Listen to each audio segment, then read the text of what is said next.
Hello, welcome to our online audience. Welcome to our audience here in Bethesda, Maryland. This is the monthly public lecture of the National Capital Area Skeptics. I'm Scott Snell, the current president. This is a sad time for NCAS and the skeptical community. This week, the world lost one of the leading communicators of scientific understanding and critical thinking. Kendrick Frazier, the editor of Skeptical Inquirer magazine since 1977, passed away after a short illness. If you visit the Center for Inquiry website, you'll find remembrances and tributes to him. You can also find tributes to him in all sorts of places. For example, I found the video of the 1994 Skeptics Conference when Carl Sagan gave the keynote address. Paul Kurtz, the father of the modern skeptical movement, introduced Sagan, but also thanked Kendrick Frazier, saying, quote, "Let me point out the deep gratitude we have for Kendrick Frazier, because in one profound sense, the Skeptical Inquirer is the heart of our movement. And his long, hard work over the years has given us a tremendous role and impact in this country and worldwide." Sagan also spoke of Skeptical Inquirer during his address. Quote, "On the day it arrives, I take it home from the office and pore through its pages, wondering what new misunderstandings will be revealed," unquote. Originally published quarterly, then bi-monthly, originally by subscription only, later available on newsstands as well.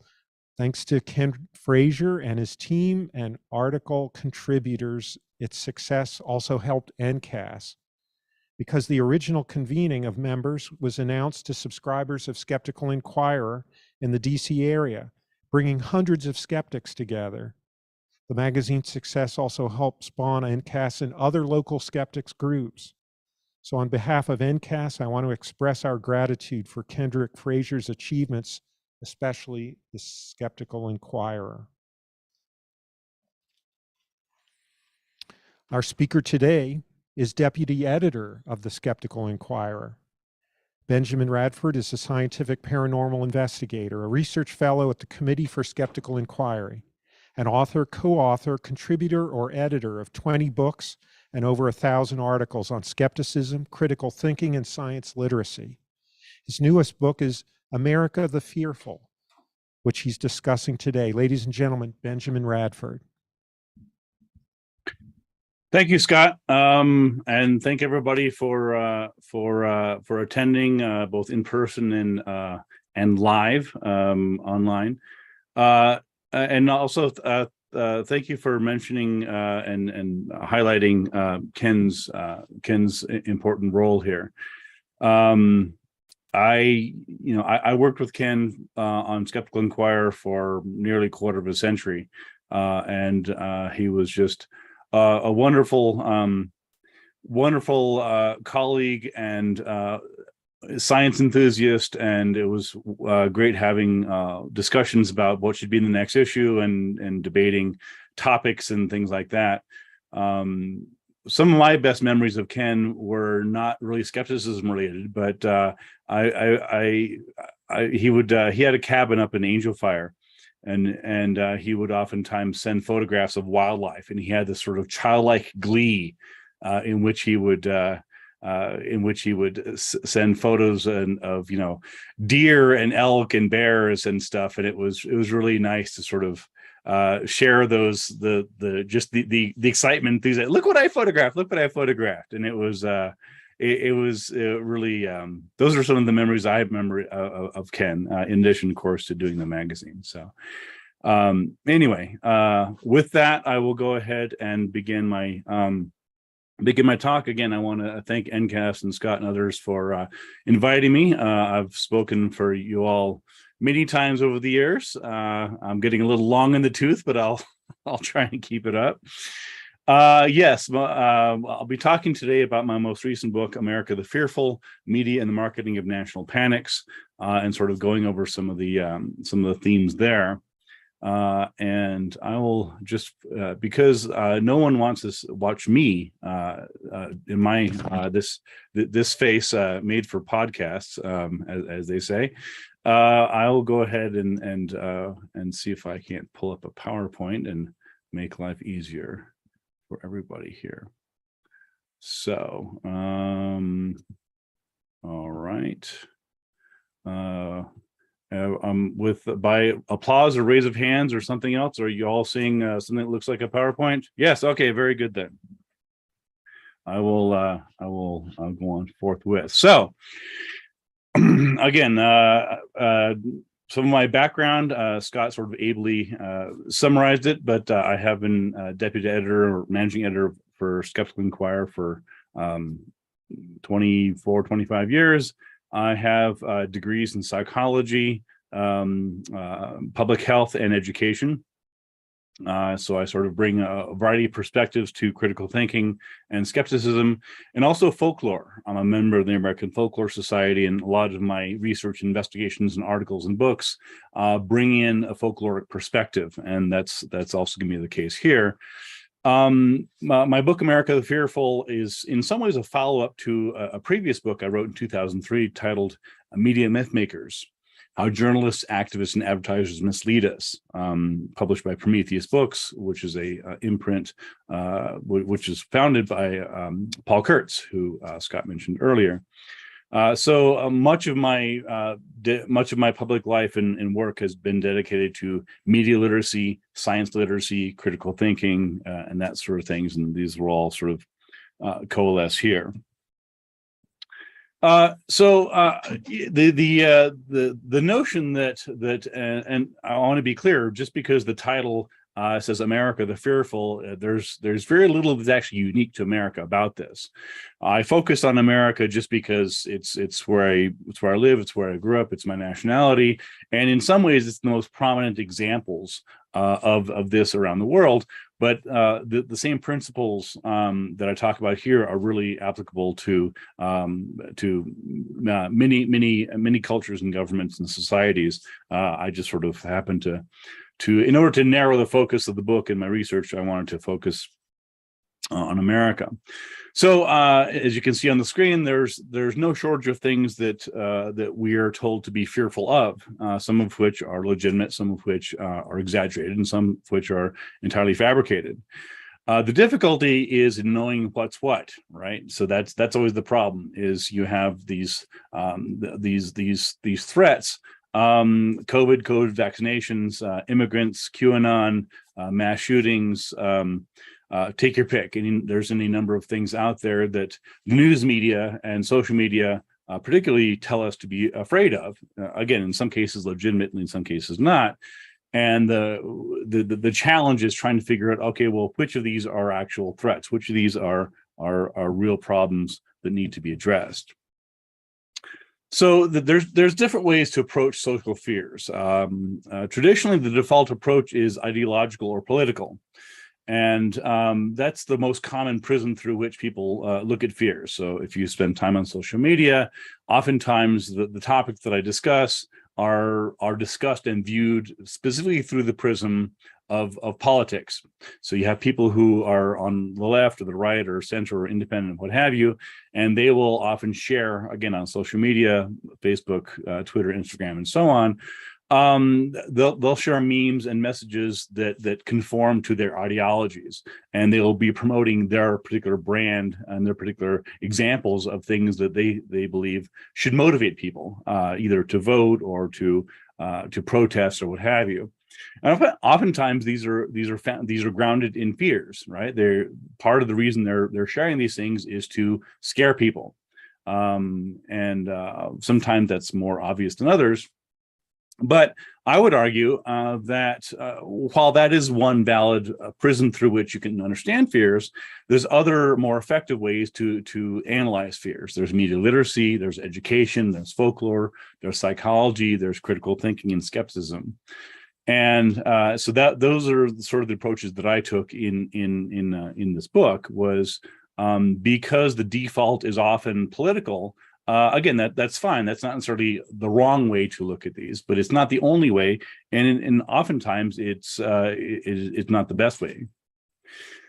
So in my decades at the Center for Inquiry, I've been often been asked to analyze different threats, things that scare people. And here's some examples on the screen there. Online suicide games, for example, the Blue Whale and the Momo Challenge. I've written about this in Skeptical Inquirer.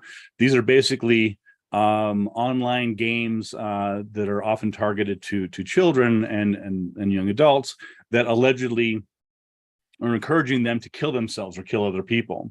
And there's this whole conspiracy about it, and this notion that there's the aspect of moral panics, and I'll talk more about that later, where people are concerned about, well, what are kids today doing? And it's the same fears that have always been around. What music are kids today listening? What's this rap kids are listening to? What's this heavy metal music? This gangster rap. There's always this element of parental and social concern about what kids today are up to, and that manifests in the suicide games. Again, this is just a small sampling of topics that I've written about in Skeptical Inquiry and elsewhere: urban legends, ghosts, abduction rings. This ties in with QAnon, for example. Satanists, stranger danger, video game seizures, witchcraft, curses, conspiracy theories, scary clowns. In the recent issue of Skeptical Inquirer, I talked about that. I have this article on a needle spiking panic that crossed into, that was fomented in the UK. And there were this widespread concern that in nightclubs people were being drugged by, and not just drugged, but stuck with anesthetic needles, and they were passing out and all these sorts of things. So even scary clowns, hoaxes, and so on. Now, you can look at this list and laugh. You can say, well, this is ridiculous. Who's afraid of clowns or TikTok warnings or stranger dangers or Satanists? And the answer is many people. Maybe not this particular audience, because it's a bit of a self-selected audience of skeptics. But I promise you that for any given thing that you think is a silly or ridiculous or overblown, there are other people that are genuinely frightened by it. And that's one thing that needs to be addressed. So in many cases, there's some truth to the fears. In most cases, the threat has been exaggerated. And as I mentioned, in a few cases, the threat is entirely manufactured. There's simply no good evidence that this is a genuine threat to most people. And again, there's lots of different examples. I gave some on the last screen: stranger danger abductions, and many things. For example, COVID vaccinations are another good example, where there is a small, very small actual threat of vaccinations, a danger of vaccinations, as there is with any medical intervention. No matter what the topic is, no matter what any drug can hurt you, potentially. Even if you can drink too much water, and you can die. So there's never zero risk. The question is not whether there's risk at all. The question is, how big is the risk?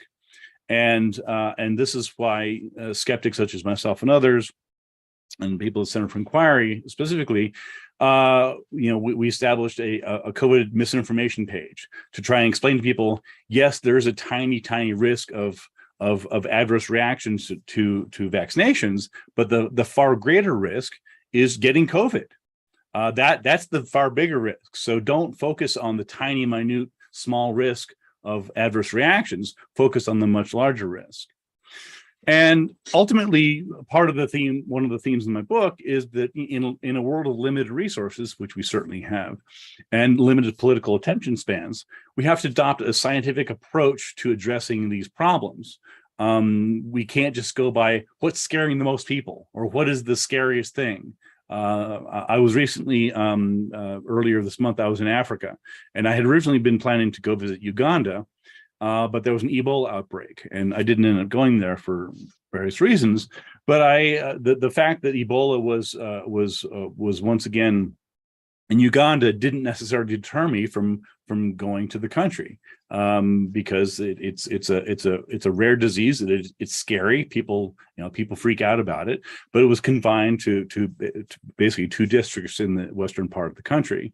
So I didn't let the terrifying Ebola visuals deter me from going there.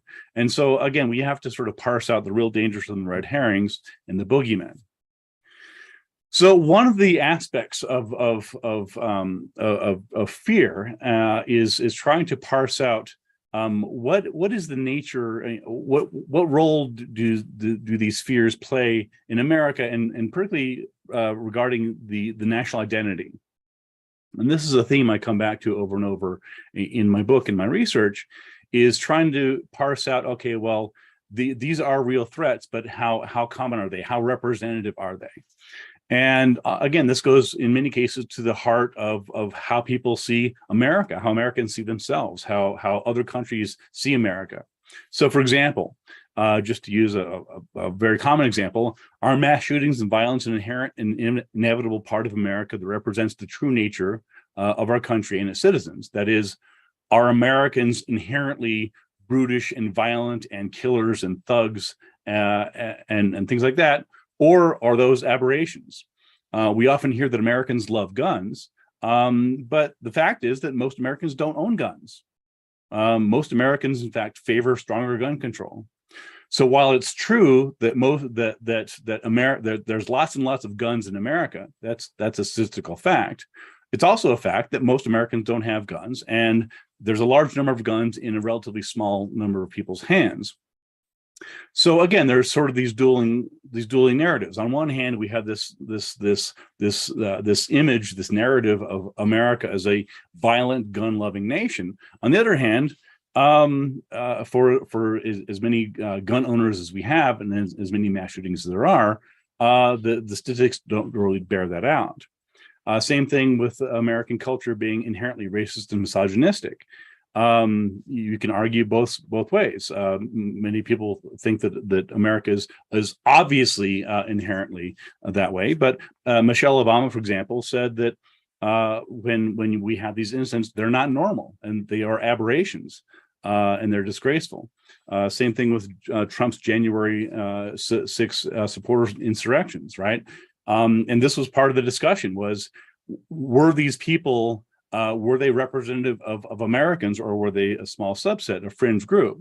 And so we have these dueling narratives about whether Americans support these racist and anti-immigrant sentiments, or, for example, whether Americans they reject them and they denounce them.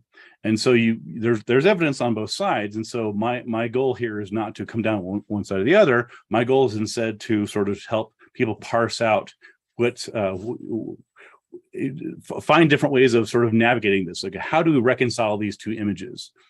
Here's a cartoon that actually appears in my book. And again, it's sort of pick your epidemic: measles, opioid deaths, mass shootings, vaping, Russian hacks. Take your pick.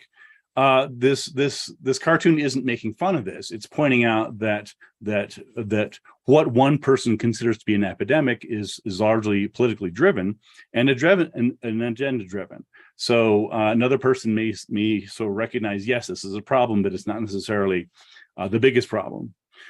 So who are we talking about, right? Who here is profiting from fear? Well, I've only got an hour, so I can't go into everything, but here's a couple examples. One of the obvious ones are, of course, advertisers. It's no secret, and again, I talk about this a lot in my book, Media Mythmakers. Advertisers play on people's fears. And particularly their insecurities, right?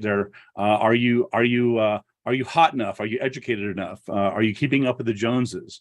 Are you thin enough? Are you wearing the right clothes? Do you drive the right kind of cool car to be accepted? Do you have halitosis? Is your breath fresh enough for society? And then you also have activists, for example, political activists. There are lots of people pushing claims about crime waves.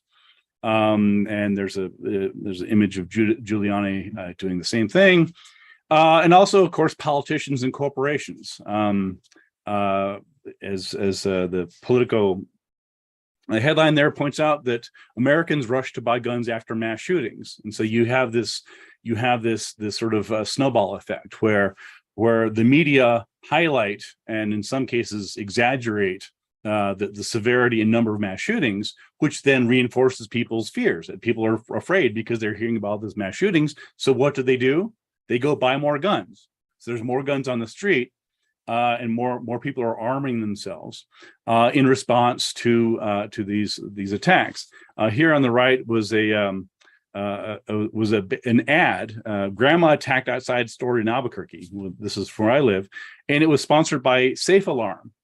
So it's whether it's a real headline or not, I don't know, but certainly it's interesting that this news story, this alleged news story, is sponsored by a security firm. And I also want to point out that for bringing up to the modern day, fear of crime was one of the top issues in the midterm elections. As you may have seen, there wasn't a red or blue wave. It turned out to be much more nuanced than that. But when voters were asked what are the main issues you're concerned about, one of the main issues was fear and fear of crime. And this is especially true of Republican voters. So over and over again, leading up to the midterm elections, I saw news stories were asking Republicans, what are you voting for? Why are you choosing one candidate over the other one? And oftentimes the answer was fear of crime. They would say, crime is rampant. It's all over the place. Aren't you watching the news? It's, I want a candidate that's going to protect me from this crime that's out of control. Well, the fact is that in many of those places, crime is not out of control. In fact, crime is at historic lows. It is true that in some categories of crime, particularly since the beginning of the pandemic, crime has risen in some places. But it's the same thing. It's just as climate is not weather. That's not representative of overall trends. In fact, in many cases, and again, I talk about this in the book, crime is actually at historic lows. Crime was much worse in the 1970s and 80s than it was now, and yet you had this perception that was played on by many people, and I don't mean to pick on Republicans, but it was largely fueled by Republicans who were trying to put forth this tough on crime aspect and position. And you can't scare people into being afraid and voting for their safety if you're not hyping and exaggerating crime. So despite all this, by most measures, as I mentioned, and again, this is a well-known premise, the world is improving. From literacy to health to lifespan to gender equality, by most measures, and again, this is a statistical fact, and I'm not going to spend much time on this because you can read books on that lay it out pretty well. The world, including and especially America, is actually getting progressively better. Yes, there are problems. Yes, there are many problems. There's violence. There's racism. There's lots of things, but overall, the general trend, the arc of history, is that things are actually getting better. Steven Pinker has written about this. Hans Rosling, Michael Shermer, and so on. Crime and violence are down, and living standards are up. And there's a quote from Martin Luther King writing that the arc of the moral universe is long, but it bends towards justice. And so Steven Pinker, just a couple years back, in a cover article for Skeptical Inquirer, had a cover article talking exactly about this, why things are actually better than is widely perceived. And again, I'm not going to spend a lot of time on that. If you have any questions about this, there's fair amount of research. You can check out several of Pinker's books. But there's one quote I just want to highlight briefly from his book, Enlightenment Now. It says, whether or not the world is really getting worse, the nature of news will interact with the nature of cognition to make us think that it is. And again, this is another topic that I explain in the book as to why people believe that things are worse than they actually are. News is about things that happen, not things that don't happen. We never see journalists saying to the camera, I'm reporting live from a country where a war has not broken out, or a city that has not been bombed, or a school that has not been shot up. As long as bad things have not vanished from the face of the earth, there will always be enough incidents to fill the news. And this gets back to one of my core prisms through which I'm examining this, which is, of course, the media literacy. So again, there's lots of different aspects to it. I don't have time to go over all of them. I'll just sort of hit on a couple highlights. One of them is when we look at news biases. News biases, when we look at what stories are selected for the news, and by extension, what stories appear on social media, they tend to select the extreme, unrepresentative events and people and groups, and they typically emphasize things to fear. Again, this is not a surprise. This is a well-known fact, but it bears reiteration because it is a sort of oftentimes hidden perspective and hidden bias that people don't recognize. So yes, there's lots of bad things going on in the world. There's also lots of good things going on in the world that are rarely discussed because they don't scare people. This is an image that I found online in 2018. Some of you may remember that in 2018 there was volcano lava flows in Hawaii, and I saw this on Twitter, and I took a screen cap of it because it sort of encapsulates what I'm talking about here. There on the left is what people imagine the Hawaii lava flow looks like, and what it actually looks like. And we see this over and over again. And there was in my book. I do the same. There's I mentioned Ebola a bit ago. There's another image that's very similar where it shows a map of Africa. And it has two countries, I think, or maybe three countries in West Africa where there actually was an Ebola outbreak. And they highlight this is where Ebola is, and contrast that with the entire continent of Africa being labeled this terrifying place where Ebola outbreaks are. So again, the question is not, is there a problem? The question is, how representative is it? And again, we can look at this from different perspectives. So here's a graphic. Does the news reflect what we die from? And we see, again, this is not a surprise, but it bears reiteration, that there are many things that are overrepresented in the media. Terrorism, homicide, and suicide, for example, are far more widely covered and covered in depth than the things that the people are actually more in danger of dying from, such as kidney disease, drug overdoses, cancer, and so on. And again, we see the same sort of image and cause of death in terms of what Americans die from, what they search on Google, and what the news media reports on. So again, we can see that the news media focus on fear, and social media focuses oftentimes on fear. It's what's going to scare people, what's going to get the clicks. This isn't some sinister, cynical plot. It's not because journalists are doing their best to scare Americans necessarily. It's a function of a couple things. It's a function of what, again, the news media bias that I talked about earlier, and also social media, and also cognitive biases. So what does this mean? So this does not mean, let me be very clear, this does not mean that we can't trust news media.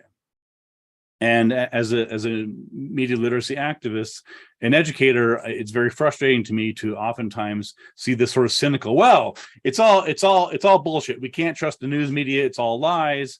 That's number one, inaccurate. And number two, it's not helpful. It is simply not true that there is no useful information, because everything is biased and it's all skewed. What it does mean is that we need to recognize the biases inherent in some of the news media, political biases and others, and we need to be better informed consumers and better critical thinkers of the news media that we do get. So people need to remember that what we see in the news media is specifically not a representative sample of the world. It is a sample of what news editors and journalists think are important, that people need to be educated about, and oftentimes what people will be afraid of. And again, in some cases, it's valid.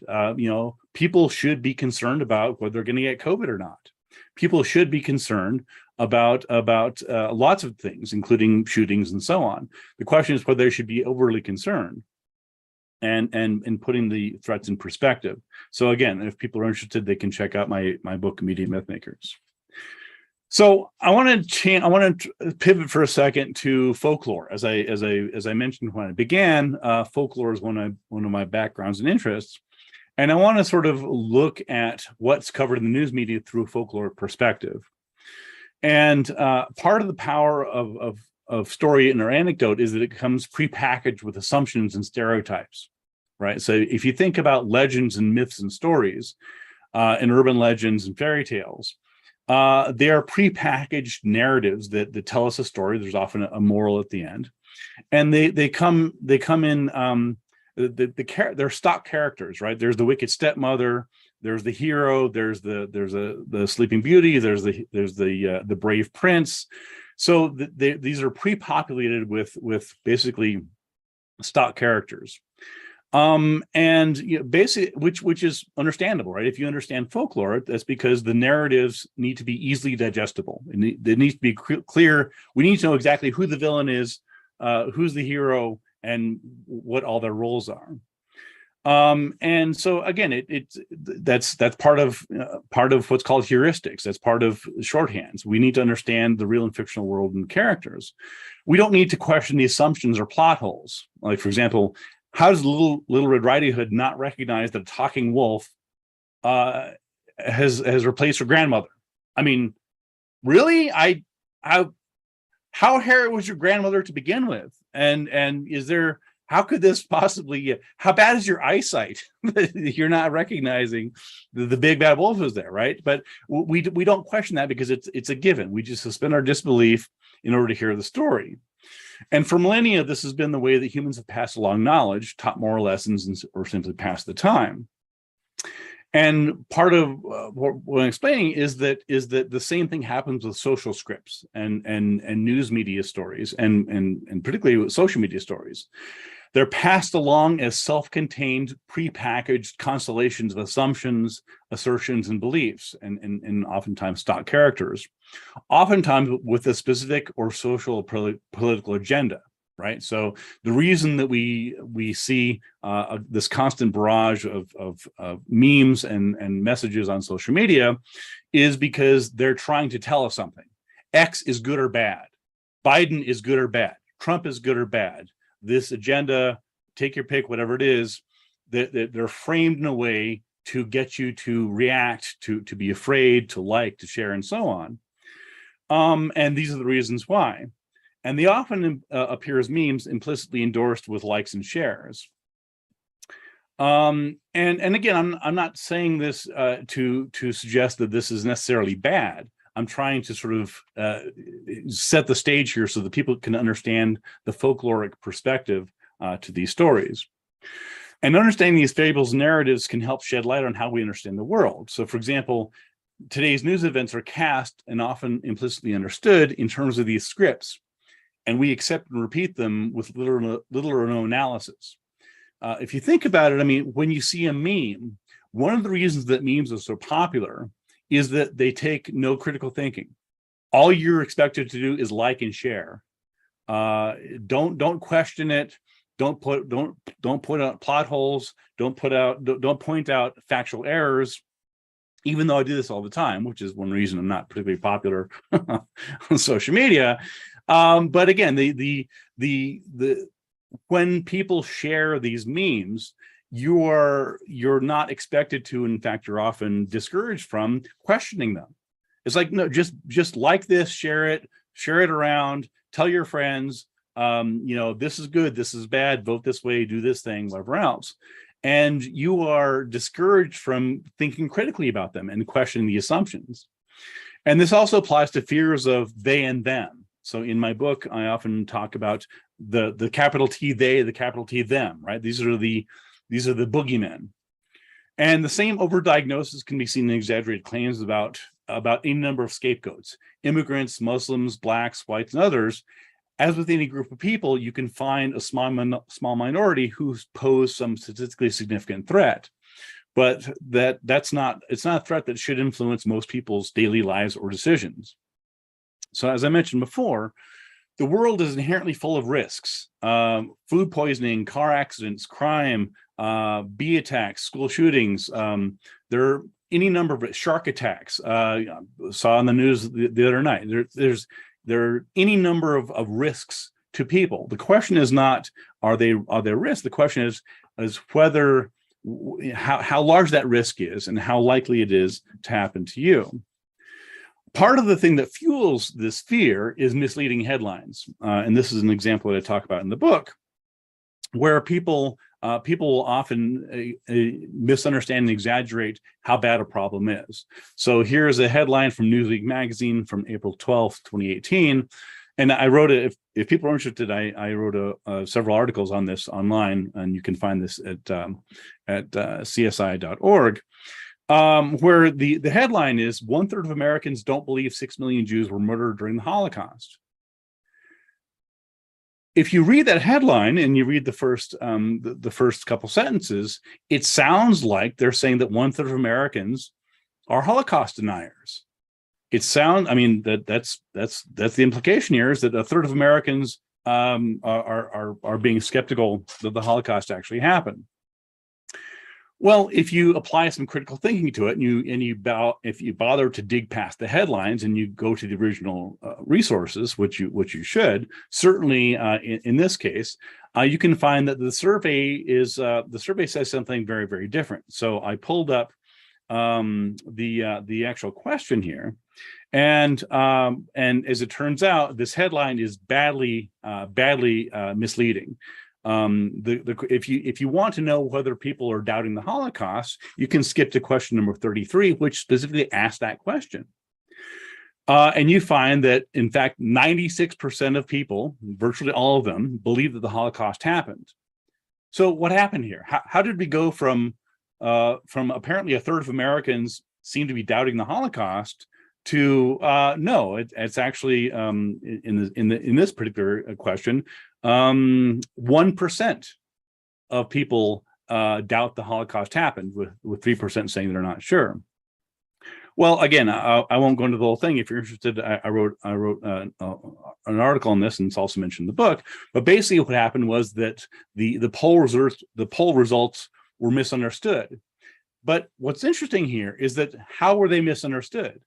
They weren't misunderstood to suggest that most Americans were supporting the Holocaust survivors.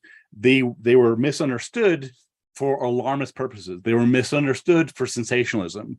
They were misunderstood and reframed in a way that made it seem like 1/3 of Americans were Holocaust deniers, when in fact that wasn't true at all. Another example of fearful headlines was, and I'm sure many of you will remember this, before the 2018 midterm elections, Trump warned of a caravan of Central Americans who were traveling through Mexico to the border seeking asylum. He claimed, without evidence, that they were among them were Middle Easterners and criminals. And Vice President Pence reiterated the threat, stating that some in the caravan were, quote, traffickers taking advantage of not only our porous border, but loopholes in our laws. And Press Secretary Alyssa Farah added, again, without evidence, that it's likely the caravan has, quote, already been infiltrated by individuals with ties to extremism.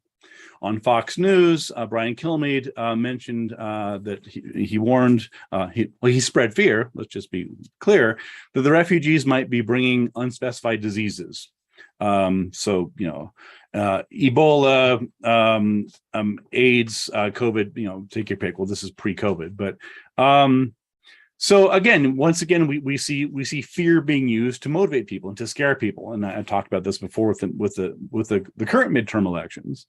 It was interesting that that shortly after this happened, after the migrants, when people actually went and interviewed people in those caravans, these were not disease-riddled extremists coming to harm the country. For the most part, they were people from poor countries such as Nicaragua, El Salvador, and Guatemala, and elsewhere, who were coming to America not to destroy America, not to cause terrorism and rape and kill. They were coming to America for a better future. Now, you can argue that, well, they need to follow the laws and not be, coming through Mexico trying to get into the borders. That's all well and good. But the point here is that the way it was framed by Trump and others was simply false. This was not a dangerous band of criminals coming to our country to hurt us. And again, we see this sort of representativeness fallacy over and over again. And this is one of the main themes of the book is trying to get people to recognize when a threat is representative and when it isn't. And here's a couple examples. One spread by Donald Trump Jr., another looking at whether gun owners are representative or not. So I just want to hit on a couple more things, and then I'll open up for questions. But one of the key things here is recognizing that there's different levels at which these fears are amplified. So we have news and social media, which both selectively amplify and exaggerate fears and threats, coupled with brains whose cognitive biases also selectively amplify and exaggerate fears and threats. So at each stage, right? So there's some event that happens out in the world.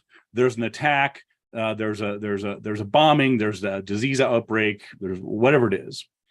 And of all the things that the news media could report on, they tend to focus on the threats and the dangers and the fears.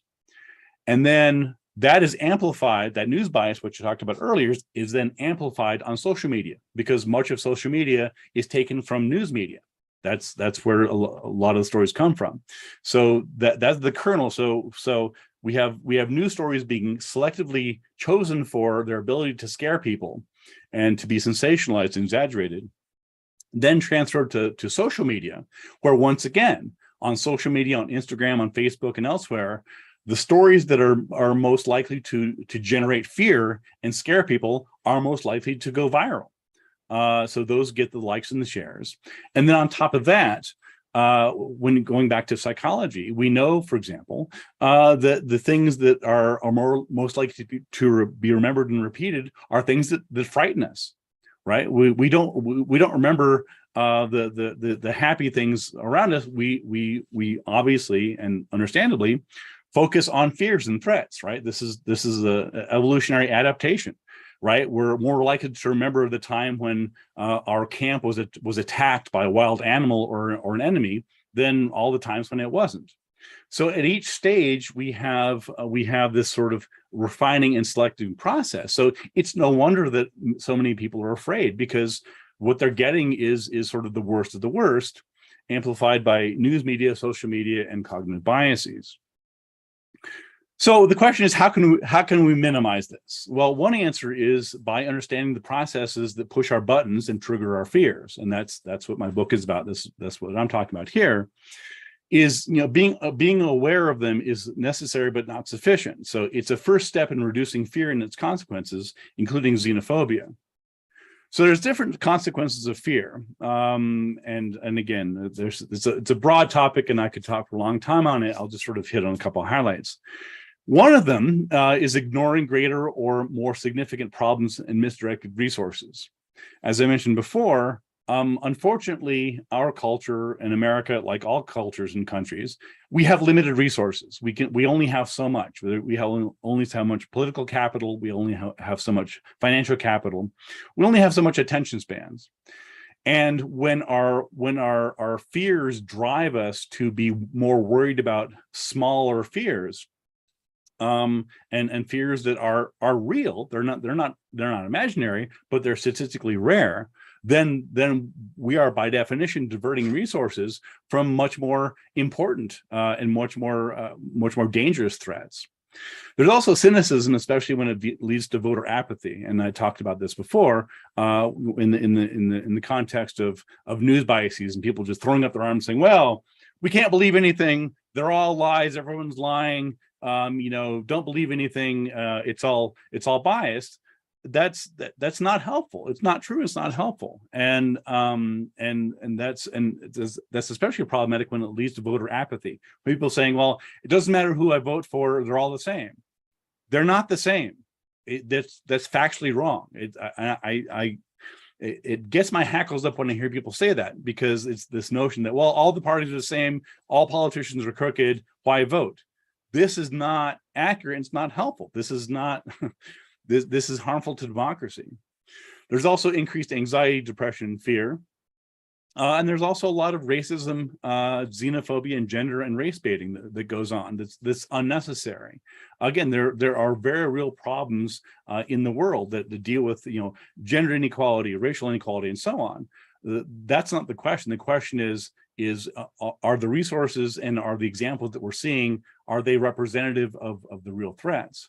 There's also outrage fatigue, right? Where when everything is a crisis, nothing is a crisis. And this is one threat that many people see. For example, when people talk about climate change, it's important not to sort of have people just sort of say, well, it's all over, doesn't matter, right? There's nothing we can do. Climate change is inevitable. We've already missed our markers for markers, for Pakistan and China and others. Give up, right? So we're all screwed. The world's getting worse. Then if that's your position, then it leads people to just sort of get up and say, well, it doesn't matter what I do, because we're all it's the climate change is inevitable. The deforestation is inevitable. So why bother? The other problem, of course, is that fear empowers bad people. And I think it's sort of inherently obvious, but I think it's often missed, is that the people that benefit most from scaring you are often bad people. They're people that have ulterior motives. They're not people who are working in your best interest. They're people who have reasons to get you to buy their product, buy guns, buy armored vehicles, buy SUVs, vote a certain way, vote for this person instead of that person, because this person is gonna make you safe from crime, whether or not crime is actually up in your neighborhood or not. And oftentimes the fear leads to poor decisions. So again, the specific consequences, as I mentioned, there's many different ones. It depends on the exact fear. So as I mentioned before, there's increased gun sales after shooting coverage because people overestimate their risk. People will they'll buy bulletproof backpacks for their children. They'll buy guns. In some cases, there's even examples where school children have been armed by their parents because they're told by the news media and social media that their child is at high risk of being killed or abducted, when in fact they're not. In other cases, we see harm. We see progressive causes being harmed by spreading it around. And I see this a lot, for example, on social media, where I tend to have a fairly progressive social circles, and particularly on social media. And it's always a bit frustrating to me when I see many of my friends promoting fear and talking about how rampant these dangers are and how big these threats are, particularly when it comes to social harms. And what they don't seem to recognize is that they're in many cases helping helping the people and the measures that they're against, because they're inflating the fear. They're generating fear, and that's inherently problematic. So to wrap up, the question begins, as I mentioned before, when we're looking at fairy tales and we're looking at different narratives, the question is, who are the boogeymen, right? Who are being the scapegoats? And the question is, who's to blame for America's problems? Well, take your pick. There's no shortage of scapegoats. It's immigrants, it's Black people, it's white people, it's this and that, the other. It's not caravans of immigrants. It's not them, it's us. And this is one of the things that I try to impress upon people, is that instead of always looking for the boogeyman, always looking for them, looking for the other people to blame, in a lot of cases, the people that we need to be looking at who are at fault is ourselves. We are the ones who often spread fear. We are the ones who curate our news feeds. And for example, on Facebook and social media, when we get these sensationalized and exaggerated fears, they need to, because people are curating their news feeds, they have the choice to like or share or not. And too often they're so bent on commenting and liking and sharing and getting interactions that they forget that they play a role in this. In psychology, we have this thing called locus of control, which is the areas of your life over which you have influence. And so there's the things that we can control, there's things that are out of our control, there's things that are somewhat in our control, and so on. And if you can't or won't change your own behavior, there's little chance of changing that of others. And this is initially unpalatable. I mean, when I tell people this, they sort of get defensive. Well, the problem isn't me, it's them. And I say the problem is partly them, but it's also you. You have a role in this. You play a role in this. And I try to encourage people to embrace that, because ultimately it's a positive message, because it means that you can change in some small way what's going on. So people can, in fact, play a role. So to wrap up, here's a couple steps towards progress.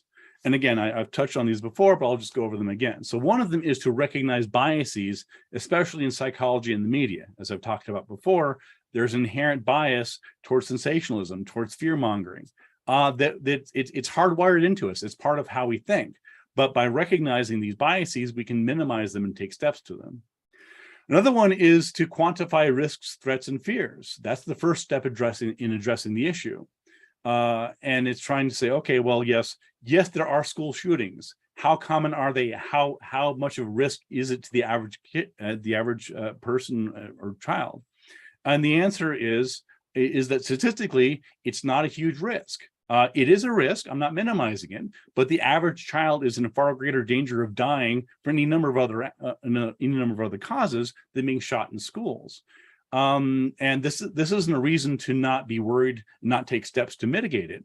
It's a reason to sort of understand the broader perspective and try and safeguard children.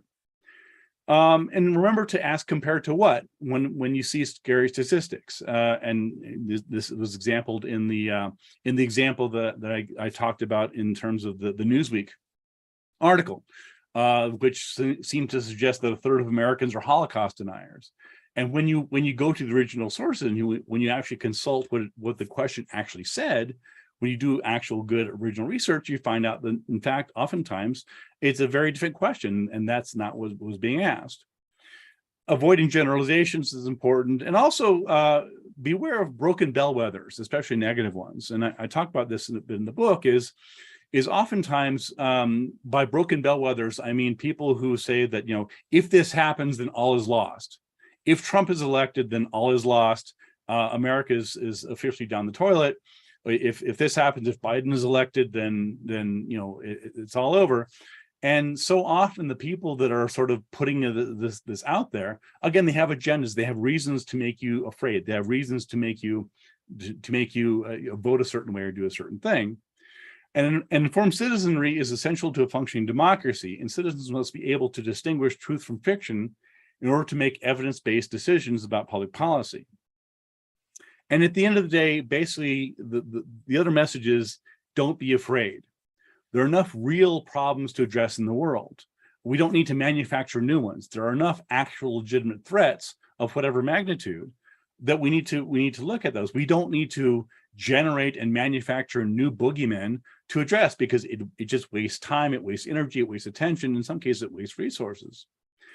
And I'll go to the famous 1933 quote from Franklin Roosevelt, who said, "Let me assert my firm belief that the only thing we have to fear is fear itself, nameless, unreasoning, unjustified terror, which paralyzes needed efforts to convert retreat into advance." And I expanded that quote. Usually it's just, the only thing we have to fear is fear itself. But I think the last part of that quote, which is often left out, is important, because it explains why fear is such a problem. It paralyzes needed efforts to convert retreat into advance. That is, fear stymies progress. Fear diverts resources. Some 85 years later, Donald Trump observed and taught that real power is fear, but I want to remind everyone that fear only has power over people who give it power.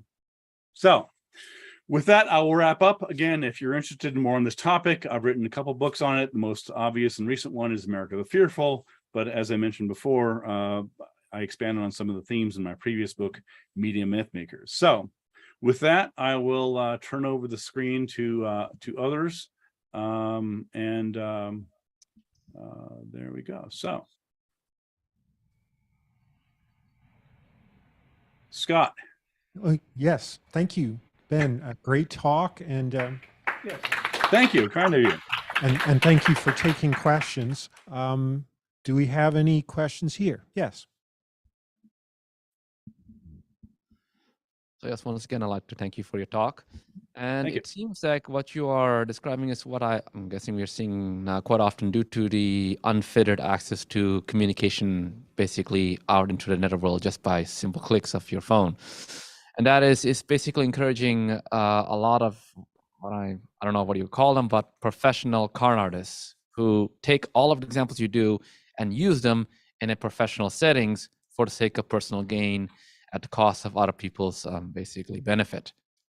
And though I don't know if there's any plans or anything that you see in the works that may try to be more of a deterrent or some kind of, I guess you can see, detection of such movements where you can see that, yes, we see what like going on. In other words, the equivalent of what the FDA was in terms of coming on the age of snake oil salesmen. Do you see something that happened right now in modern times? Sure. No, and thanks for your comment there. There's a couple aspects here. Number one is that there has been significant, although as yet inadequate, progress towards trying to fight misinformation online.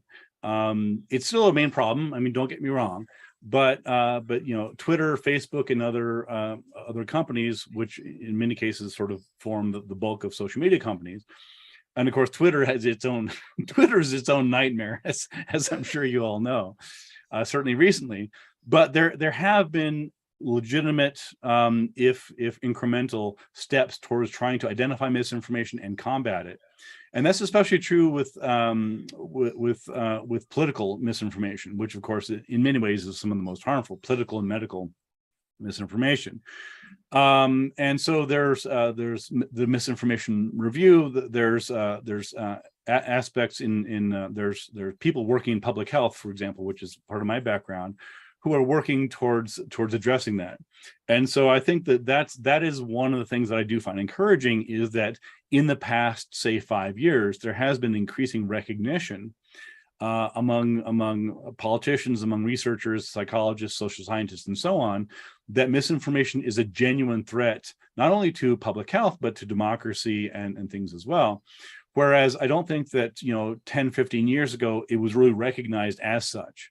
That doesn't mean that things are magically fixed, but it does mean, as I mentioned before, one of the first steps to fixing these problems is quantifying them, and is to recognizing this is in fact a problem. And I'm heartened that over the past, again, say 3, 4, 5 years, there's more and more bulk and bodies of information of people that are specifically focused on addressing misinformation. So there's a long way to go, but at least that's that path is being set. I wanted to thank you for your book. I enjoyed reading it. I recommend it. It looked to me like an excellent audience for your book would be activists of all types, because you've given good advice as far as, how to avoid a backlash against overreacting, of getting their facts wrong, and so on. And our previous lecture last month was with a Columbia University journalism professor up there, and the idea that I mentioned, wouldn't it be wonderful if all of our activists loved truth, right? And Yeah. strived, and they would benefit their causes so much to do that. So my hope is that activists will find your book, including skeptical activists. I think we're familiar with many of the things that you've highlighted in there, but as a reminder as far as how to get our message out and so on. What are your thoughts about the prospects of activists actually finding this aid that you have in your book? Yeah, I appreciate your kind words on that, and I'm glad that you picked up on that, because that is, as I said, it's frustrating to me because as I mean, I consider myself essentially an activist. I mean, that's part of what I do. I mean, part of my mission and part of the mission of Center for Inquirer and CSI is education and activism, trying to get people to think critically and do things. But it's very frustrating, as I mentioned before, when I see activists who are more agenda driven than evidence driven. And I mean, I give some examples in the book where oftentimes there really is this backfiring effect where I'm trying to point out to people like, look, I agree with you. We are on the same page. This is an important problem. This needs to be addressed. But the techniques that they're using, the examples they're using, are oftentimes fear-based, and they backfire. They don't do any good. They do more harm than good. And I'll just give one quick example in the book, I talk about in the book is we often when we're talking about particularly like high profile cases, for example, people talk about believing the women, right? So we have Donald Trump and many other people who are accused of misconduct, and there's this common perception that Americans don't believe women who come forward with accusations, and that's simply false. Most Americans do, and I polls and surveys and data, it's all there. And so this should be good news. This is heartening. This means that most people are by default believing these these probably happen. The problem here is that telling people they don't is harmful. That is a harmful message. Sorry, that is a harmful message to people. And so telling people that people are not going to be believed, that people the entire culture is against them, that is itself a problematic thing. And so this is why we need to go back to evidence. We need to go back to surveys and polls to try and get people to recognize what is true about the world and what's not. And so, I think that, the question comes up, as you mentioned, like what is the prospect of people coming, particularly activists, embracing this? And unfortunately, I'm not optimistic because in my experience, when I try to encourage activists, again, whose goals I share. I mean, I've as a skeptic and a critical thinker, I oftentimes am put in the position of gently chiding people whose positions I agree with, but they're going about it the wrong way, and I'm trying to explain to them this is not going to work. So that's one of the things I have, is trying to get people to recognize the backfire effect, as you pointed out, and trying to, if we all progress on evidence-based perspectives, that will go a long way towards it. Okay, I appreciate everything you said, and I will get the book very soon. Question, I'm one who tends to be very, very cynical, and that's the only word I can use, of social media in general and the influence they have. I would report people for saying things on Facebook, saying things that are just utterly inane. One of the things, more harmless ones I recommend, is early in the pandemic, people saying repeatedly every day that the hospitals in New York were empty and that the whole thing was a hoax. Right. They wrote that on there, and I reported them, and I got kicked off of Facebook for a while because of it. But right. Another thing I'm thinking of, and I'm wondering if you have any advice as to what to do about various podcasts. Let me think of one. My intellectual mentor, Alex Jones.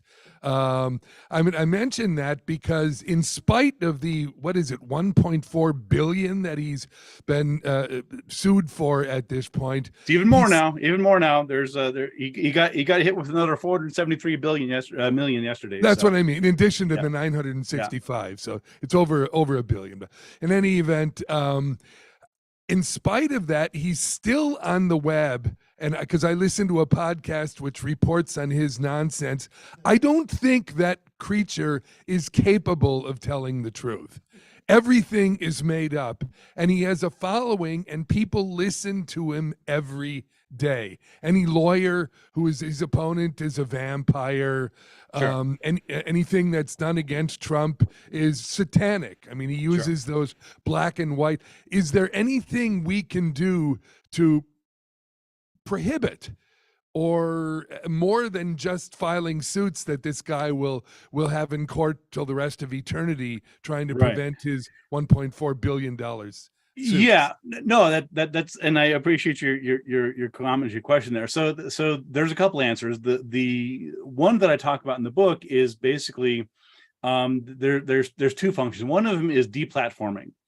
And again, this has been done. I mean, Alex Jones has been kicked off several news media platforms, just because finally advertisers are like, we're not, there was pressure for advertisers, like, why are you supporting Alex Jones and putting out this all this garbage, all this conspiracy stuff that is in many cases harming people. The other aspect is, and again, that's on a platform perspective, right? So for the average person, we don't have any particular control except indirectly, again, through pressuring advertisers and pressuring platforms, of getting Jones or others of his ilk off the platforms.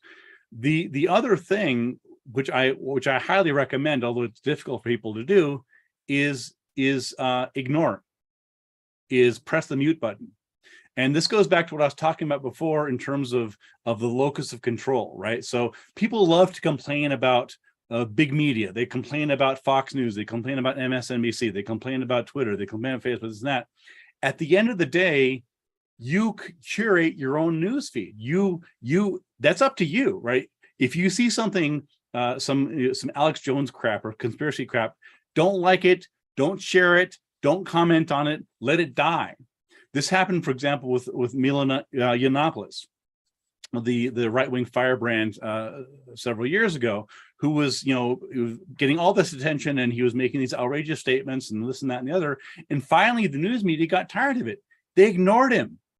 I haven't heard about him for years. And part of it's because he was not being silenced. He wasn't being censored. People, including platforms, said, you know what? I'm not going to carry his stuff. And news media have no obligation to do so. And oftentimes when that happens, particularly if it's a right-wing person, they say, oh, I'm being censored. Oh, poor me, I'm being censored. Well, it's like the irony of multimillionaires on news media platforms being censored because some news organization or some platform refuses to carry their content. Well, they need to go back and take a closer look at what the First Amendment says. So again, no one's being censored, but news media and on an individual level, the rest of us have a lot of power in terms of, don't listen to it, don't share it. You don't have to focus on whatever the current outrage is. You don't have to comment on Elon Musk. You can if you want to, but this is no one's forcing you to do this.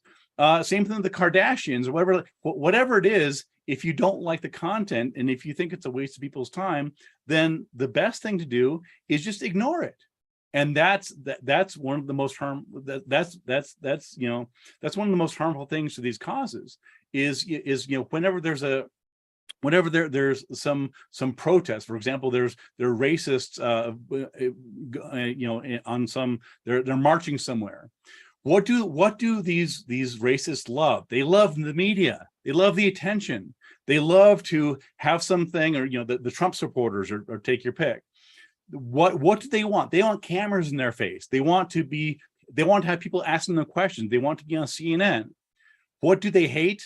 Being ignored, being deplatformed, having people say, you have the right to march. We don't have to pay attention to you. We don't have to cover you. And eventually they get frustrated because they're not getting what they want, which is the attention. So that would be one of the key messages in the book is don't give them air. Don't give them attention. Just move on. Ben, in your book, you make a distinction between the problem posed by social media, as you've mentioned here, and also the news media, where the misconceptions and so forth, the inaccuracies. And then just to touch on that in terms of what's happened recently, just in the last week or so, and you've just mentioned Elon Musk. Last weekend, he tweeted, "Twitter needs to become by far the most accurate source of information about the world. That's our mission." And then yesterday I looked in and he also tweeted, "Mainstream media will still thrive, but increased competition from citizens will cause them, mainstream media, to be more accurate as their oligopoly on information is disrupted." So, I mean, obviously it's still early. I'll be honest, I'll put my editorial comment in. The guy has done, and his teams have done wonders for electric cars and rocketry. I hope he does so for social media. And if he fails, well, the mainstream media is still there, Facebook and so forth. And so I look forward to his experiment, and I hope it's successful for everybody. What are your thoughts about Musk, Twitter, and so forth? No, I totally agree with you. I have no particular feelings on Musk personally. I don't love him. I don't hate him. He's just another. I mean, I'm not a lover or hater of him either way. As you mentioned, he's done good work in technology. I think where he gets into trouble is in trying to translate his success in other areas into social media platforms, which Tesla and Twitter are two different beasts, as he's learning. So I agree with you. I mean, I think that it's anybody that is making a sincere effort to clean up misinformation has my support, whether it's Musk or anybody else. I mean, whether it's him personally or he's hiring people to data researchers to do it. I mean, if he sees that through, more power to him. But certainly it's off to a rocky start, to put it mildly. And certainly, when Jack Dorsey and others founded Twitter, I think it was pretty early recognized that it had certainly had the potential to do both like any other social media platform, to do both good and bad, and certainly had the potential to share lots of misinformation. And I mean, there's been lots of research done, particularly on the 2020 elections, of just how much misinformation was shared. And it's clear that misinformation gets shared far more than corrective information. And again, this is nothing new. I mean, as Mark Twain is said to have said, something about how the truth goes around the world while or lies go around the world while truth is still getting its boots on.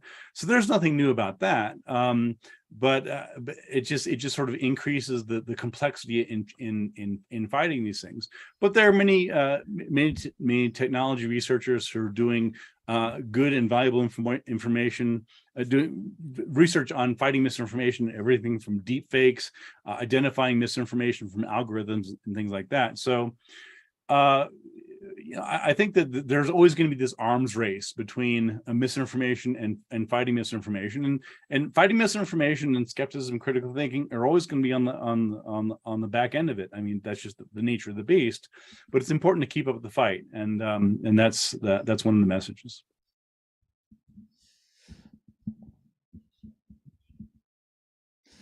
So yes, you talked or linked on a book from Steven Pinker about how the world eventually just progresses towards a better future, or basically the long term.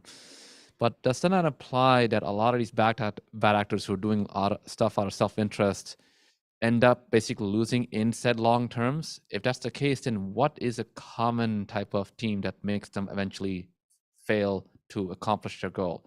My guess is that basically what you just discussed earlier is that human beings tend to have a natural skepticism to someone who has a declining credibility level, and that after some time they just see that's not worth it. And even new media organizations have shown that could be one example, or it's just that example that the amount of people that benefit from such bad actors is so few that they in turn don't become the majority of the area they're trying to accomplish their control. Therefore, then they lose that. I mean, I'm just wanting your thoughts on such a thing. Sure.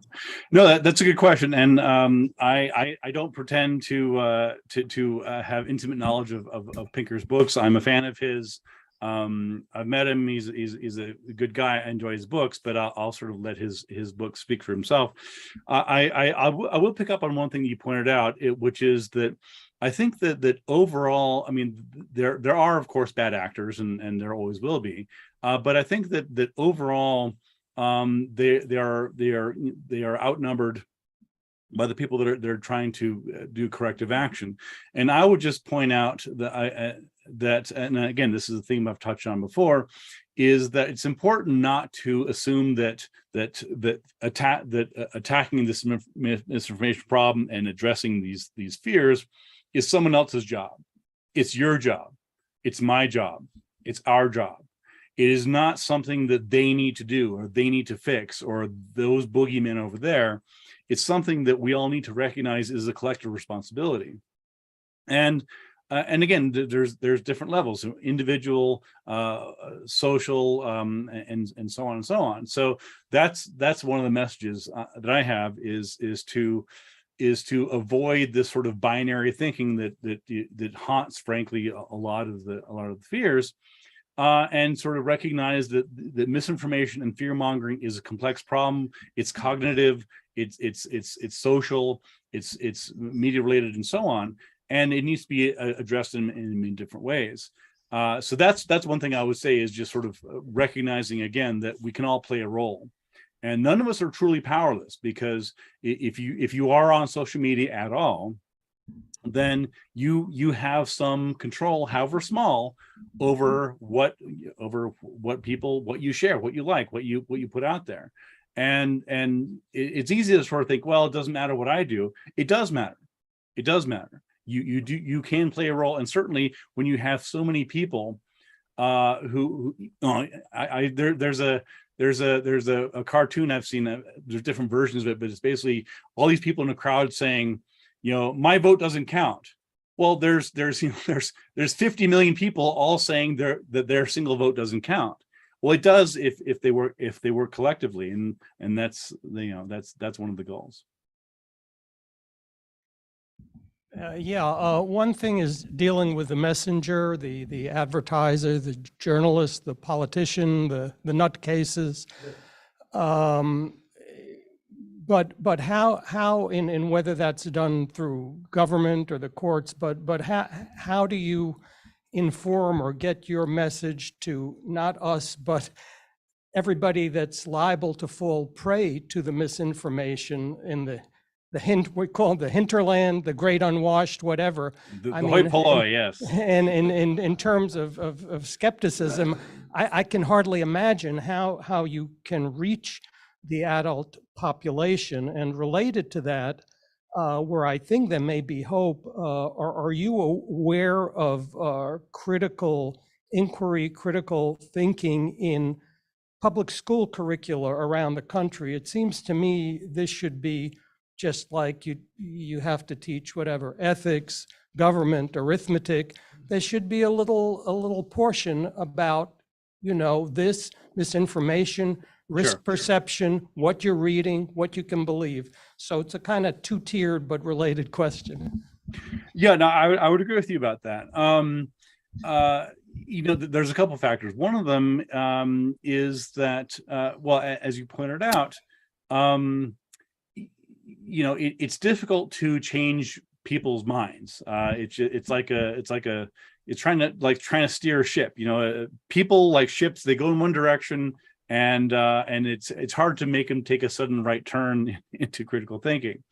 So typically what we try to do in critical thinking and media literacy education is to sort of nudge the ship in a slight direction. So instead of trying to make a right-hand turn, just nudge it ever so slightly into more critical thinking. And so that's it's more sort of a wedge strategy, where, for example, if I'm talking to a believer in conspiracy theories, who I know is completely, they believe in conspiracy theories, they're unapologetic about it. They said, yes, Alex Jones, this, that, and the other. I'll say, okay, and so I'll talk to them a bit, and I'll say, and I'll try and tease out, what's a conspiracy they don't believe? And in his book Escaping the Rabbit Hole, Mick West, which is a very good book, I recommend. Mick West talks about this as well, where one of the strategies is to find out a conspiracy theory that conspiracy theories don't the conspiracy theorists don't believe. So you say, okay, well, you think the moon landing was hoaxed, but you don't think that this other thing is true. And they say, yes. I go, well, why? What's, not challenging, not in a, not a confrontation way. Just say, I'm genuinely curious. Like you're pretty sure that this conspiracy is obviously true, but this one over here you think is total garbage. What's the difference? What specifically, what's the logic between the two?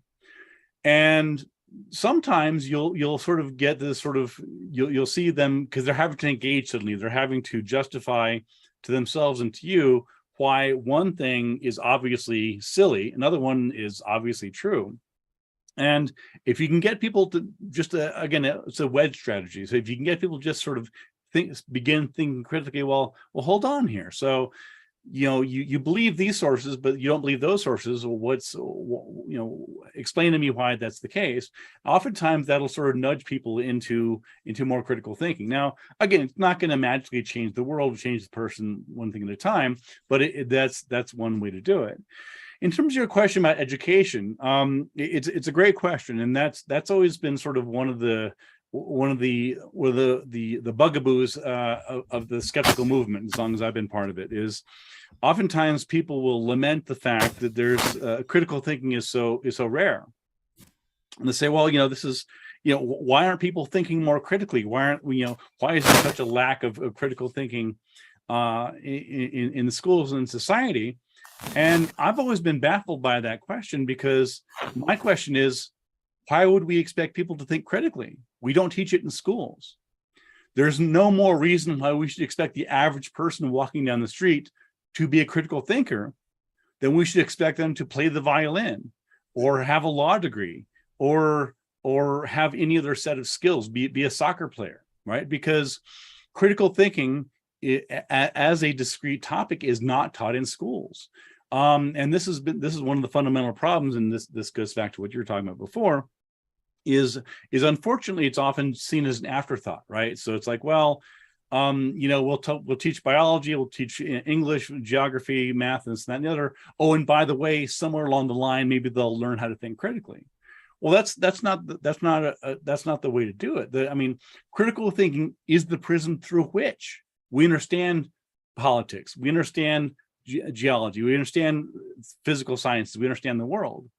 And so I would argue that is a fundamental flaw in our educational system, is that instead of critical thinking being recognized as a core principle and under a foundational skill, it is sort of like, well, they'll figure it out sooner or later. And I was fortunate enough when I was growing up to be in the gifted program in my local high school, and so I was in a program that encouraged critical thinking and encouraged we called multi-level. So it was people from different grade levels and different skill sets all sort of coming together and working together. But that's not, unfortunately, the most common path. So that's what I would say, is there needs to be a foundational recognition among educators that critical thinking is the basis through which we understand the world, instead of this sort of this skill that people just sort of hope students get by osmosis. You've got your job cut out for you. Thank you very much. Thank you. Ben, it's my duty to pass along some, at least comments or questions, and we only have one so far. And this person has said, quote, "Your liberal bias is outstanding," unquote, during your talk. Do you have a comment, or do you even want to respond to that? Sure. No, absolutely. I would say that in terms of my liberal bias, I suspect it's because some of the examples that I drew from were, for example, representing Trump. Right. It's not my fault that Trump used this migrant of caravans as an example That's I didn't do that. That was Trump's thing.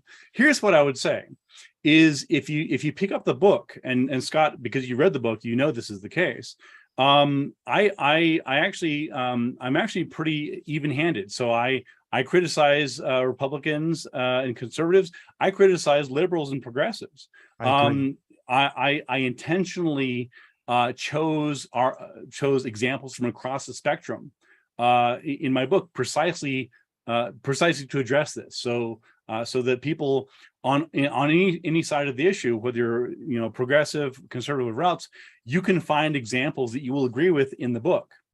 So again, just because some of the examples that I happen to talk about in the last hour were drawn from one side, that does not, again, going back to representative fallacy, that doesn't represent what's actually in the book. So I would respectfully suggest that if you think that my liberal bias is coming through here, pick up the book and see how often I criticize liberals. You may enjoy it. Yes, I have to say, having read your book and now watched your presentation, due to the format of the presentation, there's nuance that you cannot include here that you have in your book.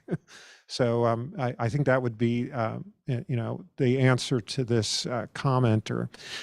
I would, though, respectfully say I did recognize one of those quotes. In fact, it's at the end of your book as well as today's presentation, when you it said something like, power is fear. Fear is power, I think. Yeah. And there's an ellipsis in there. And, I looked at the quote. It's from an interview with the Washington Post, Bob Woodward and another journalist there. And he said, fear is, I hate to use the word, power is, I hate to use the word fear. And he was answering a question about Obama's policies. And then he later said, I don't want people to be afraid. I want them to respect us. And they don't respect us now. He's talking about Russia and China and so forth. So I have to say, I'm not saying you're like those news media people that omit things, but it does look that way. The outcome is that there's something omitted that changes the meaning significantly. Yeah, by the way, speaking of omission, that's one of my top complaints about the news media is they'll simply omit things. We're going to be looking at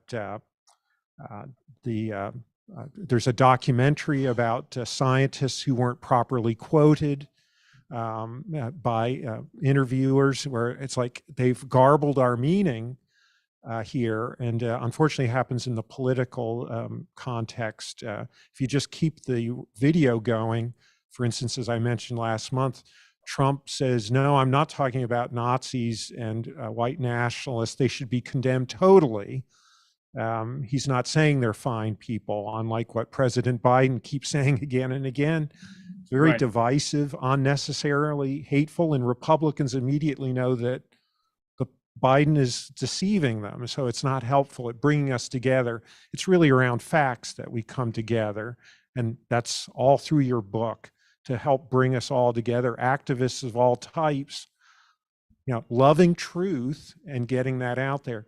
I'd love for every journalist to be just like the Skeptical Inquirer, where you're working fact-based, dispassionate, recognizing biases and so forth. I mentioned earlier about activists getting your book, journalists, for God's sake, getting your book and seeing, hey, there's criticisms, valid criticisms about how the mainstream media covers many news stories, not just in terms of fear, but perhaps activism. Listen, I think maybe we'd better wrap up. I do want to thank you, Ben, for your good work here and for coming to talk to us again. This is your third or fourth time, I think, talking with us, and I really appreciate that. And we look forward to your next work, and it sounds like it could be very interesting based on your recent trip to Africa. And so I hope we'll see that soon. I want to thank everyone who participated today. I'm Scott Snell on behalf of J.D. Mack and the rest of the National Capital Area Skeptics, signing off from here in Bethesda, Maryland. We'll see you on December 3rd in Arlington, Virginia. Bye-bye.